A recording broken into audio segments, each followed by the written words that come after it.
భక్తి వ్యూ ప్రేక్షకులకి సుస్వాగతం. వాగర్థావివ సంపృక్తౌ వాగర్థ ప్రతిపత్తయే జగతః పితరౌ వందే పార్వతీ పరమేశ్వరౌ ఆదిత్యాయ చ సోమాయ మంగళాయ బుధాయ చ గురు శుక్ర శనిభ్యశ్చ రాహవే కేతవే నమః.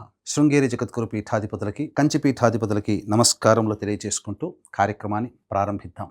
ఈ ద్వాదశ రాశులలో జన్మించినటువంటి వారికి అనేక సమస్యలు ప్రతినిత్యం వస్తూనే ఉంటుంటాయి. అయితే నవగ్రహాలలో అతి దీర్ఘకాలకముగా ఉండేటువంటి గ్రహము గురువు, రాహు, కేతు, శని భగవానులు. అయితే నవగ్రహాల్లో అత్యంత శుభకరుడైనటువంటి గురువు మిథున రాశి నుంచి కర్కాటక రాశిలోకి అతిచార ప్రభావం వల్ల 18 అక్టోబర్ నుంచి 5 డిసెంబర్ మధ్యకాలంలో సంచారం చేస్తున్నాడు. కాబట్టి ఈ సంచార ప్రభావం వలన ద్వాదశ రాశులలో జన్మించినటువంటి వారికి ఎటువంటి మార్పులు జరుగుతాయి, జీవితంలో ఎటువంటి నిర్ణయాలు తీసుకోవాలి, కేవలం ఒక్క గురుగ్రహ మార్పు వలన ఇంతటి మార్పులు జరుగుతాయా జీవితంలో, లేదా రవి, కుజ, శుక్రగ్రహ ప్రభావాలు కూడా ప్రభావాన్ని చూపుతాయా అనేటువంటి విషయాల గురించి క్లుప్తంగా తెలియజేసే ప్రయత్నం చేస్తాను. ఇక ఆలస్యం చేయకుండా ద్వాదశ రాశిలో జన్మించినటువంటి వారికి గురువు, రవి, కుజ, శుక్రగ్రహ మార్పు వలన ఎటువంటి స్థితిగతులు కలుగుతాయి, మంచి చెడు విషయాల గురించి సంపూర్ణంగా తెలియజేసుకునే ప్రయత్నం చేద్దాం. అలాగే గురుగ్రహ మార్పు, రవి, కుజగ్రహ మార్పు వలన కలిగేటువంటి యొక్క సమస్యల నుంచి, ఇబ్బందుల నుంచి బయటపడాలంటే ఎటువంటి పరిహారాలు పాటించాలి, ఈ 18 అక్టోబర్ నుంచి 5 డిసెంబర్ మధ్యకాలంలో ఉన్నటువంటి పర్వదినాల్లో ఎటువంటి పరిహారాలు పాటించాలో కూడా తెలియచేసుకునే ప్రయత్నం చేద్దాం. కుంభరాశిలో జన్మించినటువంటి వారికి 18 అక్టోబర్ నుంచి 5 డిసెంబర్ మధ్యకాలంలో గురువు మారుతున్నాడండి. ఏ విధంగా ఉండబోతుంది అనేటువంటి యొక్క విషయాన్ని మనం తెలుసుకుందాం. ముఖ్యంగా గమనించుకున్నట్లయితే చాలా మార్పులే వస్తాయి. ఎందుకనంటే కుంభరాశిలోకి ఎలాగో ఏలినాటి శని ప్రభావం ఉంది, కష్టాలు తప్పవు. రాశిలోనే రాహువు, సప్తమంలో కేతువు, ఇవి సాధారణంగా ఉన్నప్పటికీ కూడా ఎన్ని కష్టాలు ఉన్నా గురువు మిథున రాశిలో సంచారం చేస్తూ అనుకూలంగా ఉన్నటువంటి కారణం చేత చాలా సమస్యల్ని ఓర్పుతో, తెలివితేటలతో, లౌక్యముతో మీరు ఈ కుంభరాశిలో జన్మించినటువంటి వారు ఎదుర్కొని వచ్చి దాటుకున్నారు. కానీ ఎప్పుడైతే ఈ గురువు కర్కాటక రాశిలోకి ఎప్పుడైతే ప్రవేశం చేశాడో, ఎన్ని సమస్యలున్నా అధిగమించుకోగలిగే తెలివితేటలతో, చాకచక్యంతో ముందుకు వెళుతున్నటువంటి వాళ్ళకి ఆ తెలివితేటలు కానీ, లౌక్యం కానీ, చాకచక్యం కానీ పని చేయకుండా ఈ యొక్క సంబంధించినటువంటి గురువు మారడం వల్ల సమస్యలు, లేనిపోని సమస్యలు తెచ్చుకున్నట్టుగా ఉంటుంది. కాబట్టి ఈ సమయం చాలా కీలకము.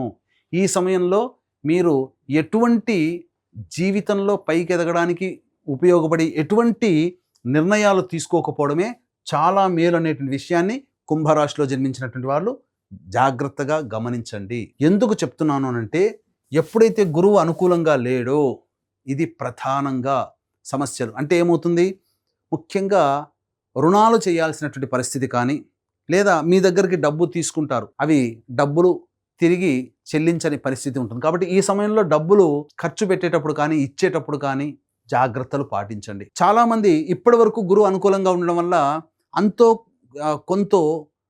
కొంత ఆశ, భవిష్యత్తు బాగుంటుందనే ఆశ, దీంతోనే ఏం చేస్తారు, అన్ఎక్స్పెక్టెడ్గా ఈ సంబంధించినటువంటి ఈ గ్రహ దశల్లో ఎలా ఉండబోతుంది, అన్ఎక్స్పెక్టెడ్గా మీరు వ్యాపార విస్తరణ చేయాలనే కోరిక మీకు కలుగుతుంది. తద్వారా ఏం జరుగుతుంది, ప్రధానంగా ఈ గురువు మార్పు కారణం వల్ల అనవసరమైనటువంటి వివాదాల్లో చిక్కుల్లో పడతారు, ధనపరమైనటువంటి సమస్యల్ని కోరి తెచ్చుకుంటారు. కాబట్టి ఈ సమయాన్ని జాగ్రత్తగా గమనించుకోండి. ఎందుకంటే ఇది ఒక ఇండికేషన్. 2026 సంవత్సరం ఉగాది తర్వాత ఈ గురువు మళ్ళీ కర్కాటక రాశిలోకి వస్తున్నాడు. కాబట్టి ఈ యొక్క 18 అక్టోబర్ నుంచి 5 డిసెంబర్ మధ్యకాలంలో ఉన్నటువంటి సమయమే మళ్ళీ 26 ఉగాది తర్వాత గురువు మారినప్పుడు, 2026లో ఉగాది తర్వాత గురువు మారినప్పుడు ఎదుర్కొనేటువంటిది.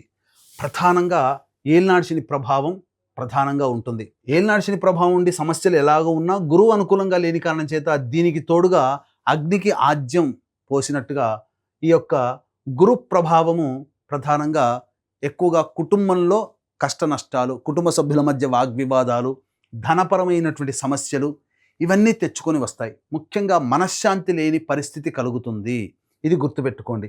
అంతేకాకుండా చేస్తున్నటువంటి ఉద్యోగంలో మార్పులు అనేటువంటి కలగడానికి అవకాశం ఉంటుంది, బదిలీలు జరగడానికి అవకాశం ఉంటుంది, ఉద్యోగం మారాలి అనే పరిస్థితి కలుగుతుంది. కాబట్టి ఆల్రెడీ ఉద్యోగం చేస్తున్న వాళ్ళు కొత్త ఉద్యోగం తాలూకు వాటికి వెళ్లకుండా ఉండడమే చాలా మేలు అనేటువంటి విషయాన్ని ఇక్కడ గమనించుకోవాలి. ప్రధానంగా ఒత్తిడి ఎక్కువగా ఉంటుంది, సమస్యలు అధికంగా ఉంటాయి, ఖర్చులు ఎక్కువగా ఉంటాయి. కానీ ఇన్ని ఉన్నప్పటికీ కూడా ఈ కుంభరాశిలో జన్మించినటువంటి వారికి ఈ ఖర్చుల్లో అధిక శాతము చారిటీ, సామాజిక పరంగా ఎదుటి వాళ్ళకి సహాయ సహకారాలు అందించే విధంగానే ఖర్చులు వస్తాయి. దేవతా అనుగ్రహాన్ని పొందే ప్రయత్నం చేస్తారు. మఠాధిపతులు, పీఠాధిపతుల యొక్క సందర్శన కలుగుతుంది. తీర్థయాత్రలు చేస్తారు. పుణ్యక్షేత్ర సందర్శన ఉంటుంది.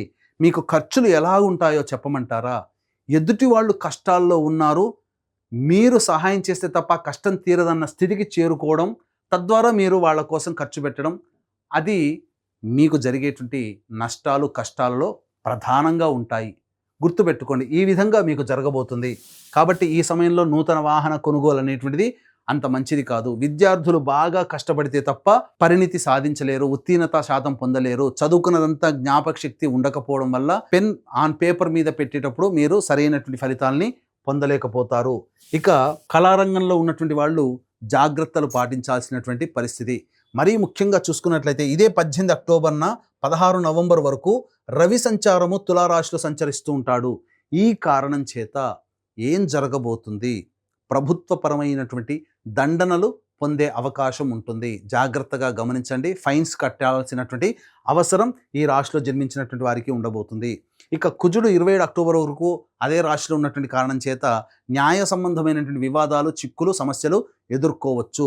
ఇక మరీ ముఖ్యంగా 16 నవంబర్ నుంచి 15 డిసెంబర్ వరకు రవి కొంతవరకు యోగిస్తున్నాడు. నిరుద్యోగస్తులకి కొంత ఊరట 16 నవంబర్ నుంచి 15 డిసెంబర్ మధ్య కాలంలో ఉద్యోగం లభించే అవకాశం ఉంటుంది. కానీ ఇదే 27 అక్టోబర్ నుంచి 7 డిసెంబర్ వరకు కుజుడు కూడా ఆ స్థితిలో ఉన్నటువంటి కారణం చేత ఈ సమయంలో పొందినటువంటి ఉద్యోగంలో ఎక్కువ కాలం నిలదొక్కుకోలేనటువంటి పరిస్థితిని ఈ కుజుడు కలగచేస్తున్నాడు. ప్రతి దానికి కూడా మీకు చెప్పాలి అంటే అసహనము మీకు ఎక్కువగా పెరుగుతుంది, కోపతాపాలు పెరుగుతాయి, చిన్నదానికి కూడా నొచ్చుకునే అవకాశం ఉంటుంది.